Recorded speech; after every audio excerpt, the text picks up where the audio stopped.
Hop, bonjour à tous, bonjour à toutes, hello world. Bon, rebonjour pour ceux qui ont suivi pour le live de ce soir. Pour tous les autres, bienvenue dans cette vidéo de la pleine lune qui arrive, je crois que c'est demain.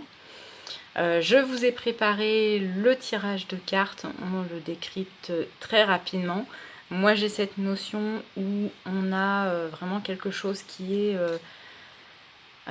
d'extérieur très prenant, c'est-à-dire on nous demande beaucoup d'efforts, beaucoup de résilience, et en même temps on n'a qu'une seule envie, c'est se poser, souffler, prendre un peu de temps pour soi. D'ailleurs, si vous avez justement suivi la vidéo qui vient de se terminer, le petit direct de ce mardi soir, j'avais parlé de tirer une petite carte guidance pour tout le monde que j'ai oublié de faire. Oups, oups, oups, désolée. Donc, je rectifie ça de suite. J'ai un petit message de Joseph Merrick, qui était autrement nommé Elephant Man. Et le message est: quelle que soit l'adversité, ton courage et ta résilience feront de toi le héros de ta destinée. Avec humanité et intégrité, mène le combat que tu dois éprouver. Voilà, donc haut les cœurs, on tient bon, on résiste et tout se passera bien à partir du moment où on fait les choses correctement. Sur ce, énergie de la lune, décryptage de cartes, action. Donc, on a, d'habitude je tire 3 cartes, là on en a 4 qui sont sorties, les 2 dernières sont sorties un petit peu en même temps. Avec la première, on a la carte tourner en rond, qui est une notion où on a l'impression que les choses continuent de s'envenimer, continuent toujours ce flot de mouvement où on nous demande de ne pas arrêter, on a toujours envie, l'extérieur a toujours envie de nous solliciter constamment, et nous on n'a qu'une seule envie, c'est rentrer dans notre cocon. Heureusement pour nous, avec cette pleine lune, on a la carte du milieu qui est l'échange de cadeaux. C'est-à-dire que, comme si l'univers sentait que oui, on nous sollicite beaucoup, eh bien oui, on va nous offrir un petit temps de pause. Donc, ces quelques jours-là de pleine lune sont, à mon sens, propices pour souffler dans ce rythme effréné qui est lié, je pense que c'était avec la nouvelle lune, où ça devait être un cycle vraiment comme ça, très intense. Je suis pas bonne élève, je ne revois pas mes vidéos une fois qu'elles sont tournées, donc je me rappelle plus ce que j'ai dit la fois d'avant. Mais logiquement, ça se tient, donc c'est ça.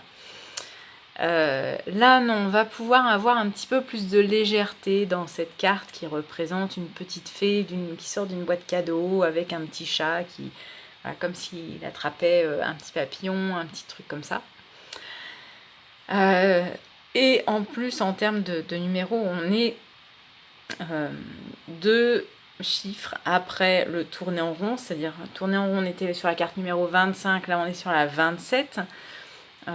Qui fait qu'on a une forme d'aboutissement, hein, 2 plus 7 égale 9, donc on a une forme d'aboutissement et on a fait un peu la ligne d'arrivée, donc on peut souffler un petit peu. Voilà. Et après, on va avoir plus d'aide, parce que les 2 dernières cartes sont pouvoir supérieur et entre-deux mondes. Et pour moi, on va être aidé vraiment, que ce soit par nos anges, nos guides, de l'intuition hyper développée, parce que là, sur cette carte-là, on a la petite clé qui donne un faisceau de lumière au niveau du 3e œil. Donc pour moi, on a vraiment une intuition qui va être hyper développée et qui va nous permettre de jongler plus facilement entre ce que l'on attend de nous par l'extérieur et ce dont nous on a besoin dans notre fort intérieur. Donc j'ai envie de dire, ouf, ces énergies-là vont faire du bien. Je ne sais pas vous, moi je commence à les ressentir, alors seulement que depuis hier, mais pas, parce que voilà, c'était un petit peu rythme vraiment effréné. Et là je sens que oui, le flux de la vie continue, mais c'est un petit peu moins intense. On peut souffler un petit peu. Alors, ensuite, dans les deux cartes, vous le savez, je tire toujours l'émotion en excès, puisque la pleine lune ressort plein de choses. Elle met en lumière ce qu'on n'a pas forcément vu avec la lune noire, donc la nouvelle lune. Donc là, ça vient un petit peu exacerber certaines choses. Donc, au niveau émotion, qu'est-ce qu'on va avoir en surplus? Ouh, pas terrible. La carte de la soumission et domination. En excès, ça veut dire qu'on va être vraiment à jongler dans les extrêmes. Je le vois pas forcément comme si c'était au niveau relationnel. Alors ça peut aussi, puisque c'est un tirage qui est non défini par rapport à une thématique. Donc ça peut être le cas, mais là je le sens plutôt soi envers soi. C'est-à-dire soit on va être, et on peut jongler entre les deux, hein, l'un n'empêche pas l'autre, mais soit on va être trop dans le côté de je me laisse faire, je me laisse écraser et j'ai pas de force à mettre dans la bataille, donc je me laisse écraser, je me laisse faire. Soit on se sent comme pousser des ailes, mais pas forcément des belles ailes d'ange, hein, au contraire, et on va continuer de presque d'assouvir son pouvoir de domination. Ça peut être notamment en déléguant des tâches, en disant bah tiens, toi je t'ai donné ça à faire, mais bah, comme moi j'ai pas envie de faire ça non plus, bah tiens je te donne aussi ça et puis ça et puis ça. Donc voilà, il y a un peu ces deux extrêmes là avec lesquels on va jongler. Donc attention à trouver un bon équilibre. Ça c'est important. Les émotions en défaut, l'optimisme, où est-il? Il faut le retrouver là, et si on le trouve pas, il faut le recréer, c'est important. Essayez de vous focaliser peut-être sur des signes, des petits signes de rien du tout, mais voilà, vous vous baladez dans la rue, vous allez à votre travail et vous apercevez un petit cœur qui est dessiné quelque part, ou vous baladez, là aussi vous marchez et il y a un mot que vous entendez, que quelqu'un prononce à côté de vous, qui vous fait tilt, un mot-clé.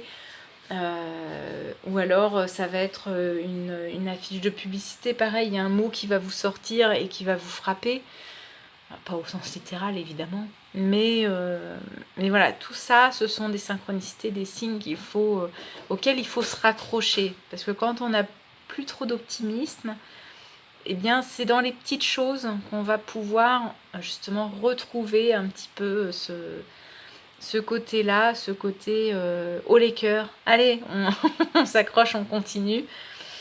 Et tout ira bien. Voilà, tout ira bien. On est dans une période qui n'est évidemment pas facile. On est dans une génération de personnes qui, évidemment, essuient les plâtres, font bouger les choses, prennent des risques, se prennent des coups aussi parce qu'on sort du moule. Mais rappelez-vous qu'on a choisi notre incarnation, on a choisi d'être là. Donc, on a quelque part en nous quelque chose d'assez grandiose, justement, à être là et à être présent pour cette époque-là. Parce que c'est tous ensemble qu'on arrivera justement à faire bouger les choses et à avancer dans la bonne direction. Donc gardez le petit peu d'optimisme que vous pouvez avoir.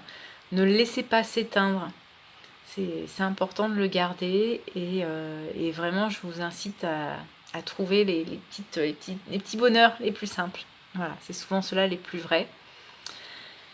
Et puis quant à moi, je vous souhaite une très très bonne soirée. Je vous dis à très bientôt, mardi prochain, 19h30, pour le prochain rendez-vous d'actualité décryptée dans le subtil. D'ici là, très bonne soirée. Gros bisous, à bientôt. Merci à tous pour les soutiens.